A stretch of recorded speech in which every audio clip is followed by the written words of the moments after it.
Beautiful sols, good morning. আজকে 15ই September, আর সকাল সকাল আমার অবস্থা ভীষণ রকমের খারাপ। কারণ তোমাদেরকে একবার বাইরেটা দেখিয়ে দিই। এই যে দেখতে পাচ্ছ, জাস্ট দেখো বাইরে কীরকম ছমছম বৃষ্টি নেমেছে, আর এই বৃষ্টিতেই যেতে হবে আমাকে এক্সাম দিতে। তো যেমন কথা সেমন কাজ, আমি এই যে ট্রেনে করে এখন চলেছি এক্সাম দিতে। কি এক্সাম? না, মিসলেনিয়াস এক্সাম। এই যে দেখো বাইরে সবুজে সবুজ আর দুটো সমান্তরাল রেল লাইন চলছে, কিন্তু যা জঘন্য ওয়েদার, আর আমার এমন একটা ইন্টেরিয়র জায়গায় সিট পড়েছে যে আমার মনের মধ্যে ধুকপুকুনি কিছুতেই থামছে না। বলতে বলতেই স্টেশন চলে এসছে। এই দেখো, এখন আমি আছি গাংপুর স্টেশনে। ট্রেন থেমে গেছে কিন্তু বৃষ্টি থামেনি। তো যাই হোক, মাথায় দিয়েই চললাম সেন্টারের দিকে। এটা হচ্ছিল আমার এক্সাম সেন্টার, তবে ছবিটা সেদিনের তোলা না, এক বন্ধুর থেকে নেওয়া। পরীক্ষার নির্ধারিত সময়ে 1.5 ঘন্টা আগে পৌঁছে যাওয়াতে সেন্টার তো খোলেনি। তো যথারীতি পাশেই একটা শিব মন্দিরে বসে একটু বিশ্রাম নিতে লাগলাম। এই যে সেই শিব মন্দিরটি, অসাধারণ সুন্দর একটা শিব মন্দির। এইভাবে এক্সাম দিতে গিয়ে যে স্বয়ং পশুপতিনাথের সাথে আমার দেখা হয়ে যাবে, এটা আমি কল্পনা করতে পারিনি। কি এক অদৃশ্য শান্তিতে মনটা ভরে গেল। মন্দিরটির এলাকা চারপাশ সবুজে সবুজ।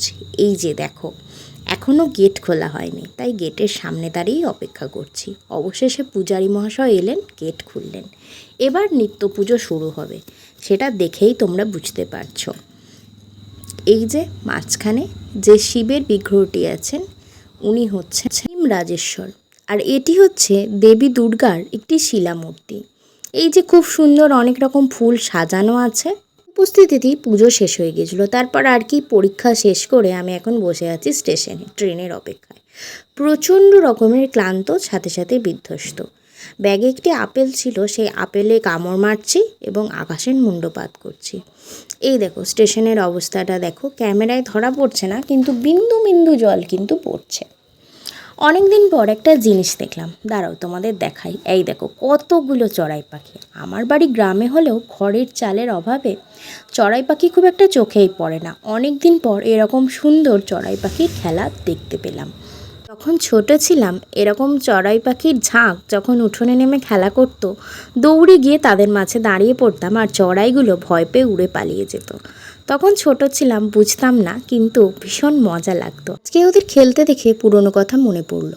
অবশেষে ট্রেন চলে এসছে, আমি এবার বাড়ির পথে রওনা দিয়েছি। দীর্ঘ 1.5 ঘন্টার পর পৌঁছে গেছি বাড়িতে। এই যে হাতে উঠে গেছে ধোঁয়া ওঠা চায়ের কাপ। চা খেয়েই দ্বিগুণ এনার্জি পেয়ে লেগে গেছি ঘর পরিষ্কার করতে। পরীক্ষা দিতে যাওয়ার আগে ঘরটাকে ঠিক এই অবস্থায় ছেড়ে গিয়েছিলাম। আসলে সত্যি কথা বলতে কি, আমি ভীষণ ক্লামজি, এটা স্বীকার করতে আমার কোনো রকম লজ্জা নেই। কারণ আমি যা আমি তাই। একদিকে আমি ঘর পরিষ্কার করছি, আর এদিকে দেখো এই মহাশয়া, যেহেতু ঠান্ডা ঠান্ডা ওয়েদার, চেষ্টা করছে চাদরটিকে গায়ে চাপা দেওয়ার। ও আবার নিজের কাজ নিজে করতে ভীষণ পছন্দ করে। এদিকে দেখো প্রায় 1/2 ঘন্টা লেগেছে ঘরটা পরিষ্কার করতে। এই দেখো ঘরের অবস্থা কেমন পরিষ্কার হয়েছে জানিও, তবে শুধু বিছানাটাই পরিষ্কার করতে পেরেছি। মেঝে আর বইয়ের তাক এখনও একটু পরিচ্ছন্নতার দাবি রাখে, তো ওদের দাবি কাল মেটাবো। আজ আর শরীর চলছে না, চলো ডিনার করে নিই। আজকে ডিনারের এই ব্যবস্থা।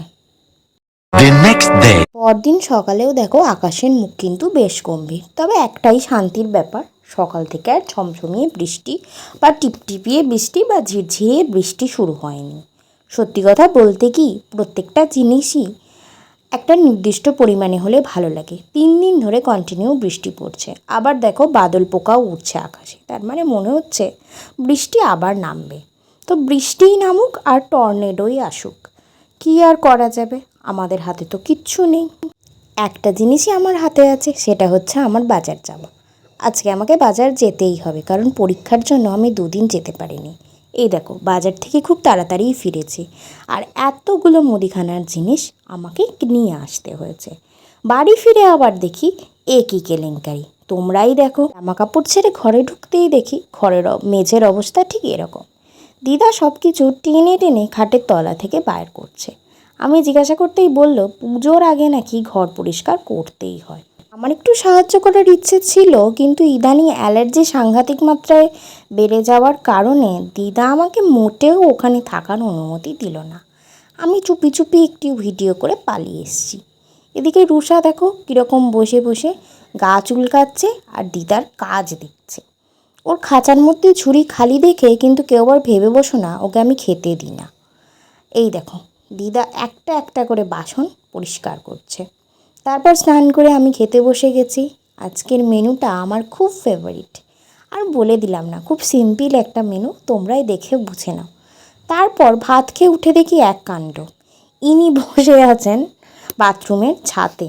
ইনি নিচেই কোনো একটা কারণে নামছেন না, অথচ এনার পেট ভর্তি খিদে।